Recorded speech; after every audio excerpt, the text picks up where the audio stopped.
Hey guys, welcome back to my channel. চলে এসেছি নতুন একটা ব্লগের সাথে। গুড মর্নিং সবাইকে। দেখো সকাল সকাল এইদিকে আলু কেটে নিয়েছি, আলু ভাজবো। আর ভাত রাতে অনেকটা বেঁচে গেছে, রয়েছে বাসি ভাতের সাথে আলু ভাজা দিয়ে আর ডিম সিদ্ধ দিয়ে তোমার দাদাভাইকে সকালে টিফিন দেবো।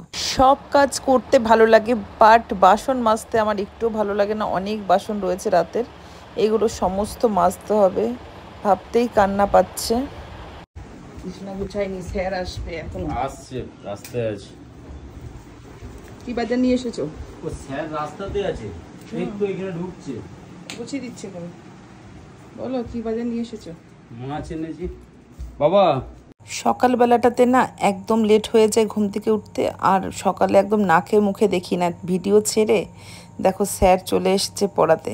এদিকে তোমাদের দাদাভাই ছেলের জন্য নিয়ে এসেছে ইডলি। তো ছেলে বায়না করেছিল, মা আমি ইডলি খাবো, তো সেই কারণে তোমার দাদাভাইকে বললাম একটু নিয়ে এসো আসার সময়। তো ছেলে এখনও খায়নি। ছেলে তো স্যার এসছে পড়ছে দেখলে ও বললো এসে ঠিক খেয়ে যাবো মা আমি। এ দেখো বলতে না বলতে আমার ছেলে চলে এসেছে। বসে খা, দাঁড়িয়ে দাঁড়িয়ে কেউ খায়? তো যাই হোক, ও খেয়ে নিক। আর এদিকে আমি কিটি শোনার জন্য দেখো রয়্যাল ক্যানেল ভিজিয়েছি, কারণ হচ্ছে ও একদম নিজে থেকে খায় না, তোমরা জানোই। তো এই গরম জলে ভিজালে কী হয়, তাড়াতাড়ি ফুলে যায়, চটকে খাই দিই। এদিকে দেখো মাছের ঝোল আমি অলরেডি বসিয়ে দিয়েছি। তোমাদের তো দেখাইনি না কি মাছ নিয়ে এসছে। দেখো মাছ ভাজা হয়ে গেছে, দেখাতে ভুলে গেছি। আজকে নিয়ে এসেছে হচ্ছে তেলাপিয়া মাছ, বাট আমার কোথায় যেন মনে হচ্ছে এটা লাইলন টিকা। জানি না, মাছ সম্বন্ধে অত আইডিয়া নেই। তোমাদের দাদাভাই বললো তেলাপিয়া, তাই তেলাপিয়া বললাম। তো যেহেতু কালকে একটুখানি চিকেন খাওয়া হয়েছে, তো রিচ খাওয়ার পরের দিন একটুখানি আমরা লাইট খাওয়ার চেষ্টা করি।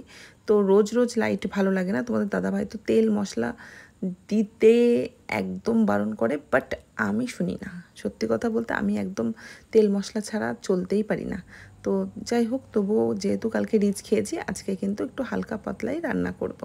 তো পটল আলু দিয়ে মাছটা করছি।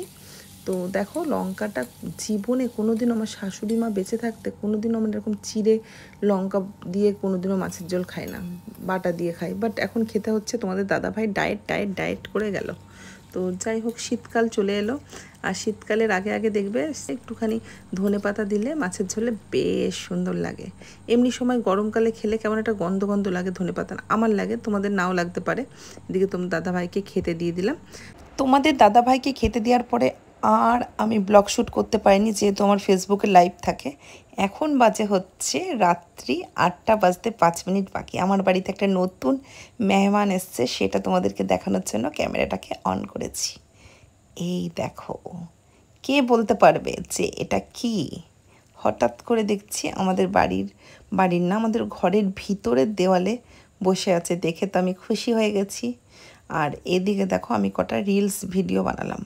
তোমরা গেস করে বলো তো এটা আমি কোন রিলস ভিডিও বানিয়েছি। আমার ইশারাটা দেখে অবশ্যই কিন্তু কমেন্ট করে বলবে যে কোন গানে রিলসটা বানিয়েছি। যে বলতে পারবে তাকে কিন্তু আমি ভালোবাসা দেব।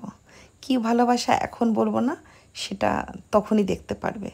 তো চলো আজকের ব্লগটা এই পর্যন্ত, দেখা হবে নেক্সট কোনো ব্লগে। ততক্ষণের জন্য সবাই ভালো থেকো, সুস্থ থেকে টাটা, বাই বাই।